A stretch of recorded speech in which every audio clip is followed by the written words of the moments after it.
വളരെ ഗൗരവതരമായ പ്രശ്നങ്ങളാണ് സാർവദേശീയ തലത്തിൽ നടന്നു വരുന്നത്.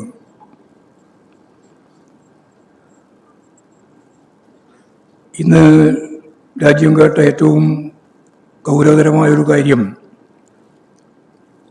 അമേരിക്കയിൽ നിന്നുള്ള സാങ്കേതിക വിദഗ്ധർക്ക് അമേരിക്കയിൽ ഇനി ഇന്ത്യക്കാരായ ഇത്തരക്കാരെ നിയമിക്കരുത് എന്ന് ട്രംപ് പരസ്യമായി ഗൂഗിൾ, മൈക്രോസോഫ്റ്റ് ഉൾപ്പെടെയുള്ള വൻ കമ്പനികൾക്ക് നിർദ്ദേശം നൽകിയതായി പ്രഖ്യാപിച്ചിരിക്കുകയാണ്. ഇത് ഇന്ത്യൻ ജനതയോട് സാമ്രാജ്യത്വം കാണിക്കുന്ന ഏറ്റവും ഗൗരവതരമായ പൗരാവകാശ ലംഘനമാണ്. ആഗോളവൽക്കരണത്തിൻ്റെ പേരിൽ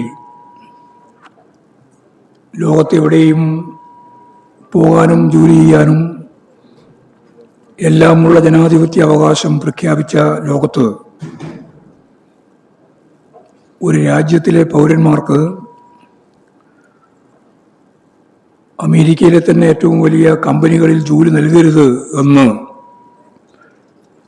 പ്രകോപനപരമായും പ്രതികാരപരമായും നിലപാട് സ്വീകരിക്കുന്നത് ആധുനിക സമൂഹത്തിന് ചേർന്ന ഒന്നല്ല. ഇത്തരത്തിൽ നമ്മുടെ നാടിനെ ബാധിക്കുന്ന, പ്രത്യേകിച്ച് അതിൽ നല്ലതുപോലെ ബാധിക്കുന്നത് കേരളത്തെയാണ്. അഭ്യസ്തവിദ്യരായ യുവതി യുവാക്കൾ ലോകത്തിൻ്റെ വിവിധ മേഖലയിൽ, പ്രത്യേകിച്ച് ശാസ്ത്ര സാങ്കേതിക മേഖലയിൽ അറിവ് നേടിയിട്ടുള്ള ചെറുപ്പക്കാരുള്ളത് കേരളത്തിൽ നിന്നാണ്. ലോകത്തിൻ്റെ വിവിധ മേഖലയിലുള്ളത് അവർക്ക് ജോലി നിഷേധിക്കുന്നു എന്നുള്ളതാണ് ഇപ്പോൾ പുറത്തു വന്ന ഏറ്റവും പ്രധാനപ്പെട്ട വിവരം. ഇത്തരത്തിൽ നമ്മുടെ നാടിനെ ബാധിക്കുന്ന ശക്തിയായ കടന്നാക്രമണങ്ങൾ പലതും, ചുങ്കപ്രശ്നം ഉൾപ്പെടെയുള്ള കാര്യങ്ങളിൽ അമേരിക്ക നീചമായ രീതിയിലുള്ള നിലപാട് സ്വീകരിച്ചിട്ടും കേന്ദ്ര സർക്കാരിന്